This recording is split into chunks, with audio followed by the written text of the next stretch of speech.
Oil பம்போட purpose என்னன்னா, இந்த oil pump தான் இன்ஜினுக்குள்ள இருக்க ஆயிலை வந்து சர்க்குலேட் பண்ணி ப்ராப்பரா இன்ஜினை வந்து லூப்ரிகேட் பண்றது. இன்ஜினோட டெம்பரேச்சருக்கும் இதுக்கும் ஒரு மெயின் பார்ட் இருக்கு.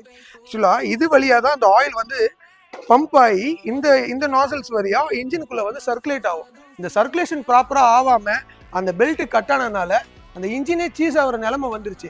உங்களுக்கு இந்த மாதிரி எக்ஸ்பென்ஸை நீங்க அவாய்ட் பண்றதுக்கு ப்ராப்பரான டைமிங்ல உங்களோட பெல்ட்லேருந்து எல்லாத்தையுமே ப்ராப்பர் சர்வீஸ் பண்ணிருங்க. இந்த மாதிரி யூஸ்ஃபுல்லான சேல்ஸ் அண்ட் சர்வீஸ் கண்டென்ட்டுக்கு ஜெர்மன் மெக்கட்ரானிக்ஸை ஃபாலோ பண்ணுங்க.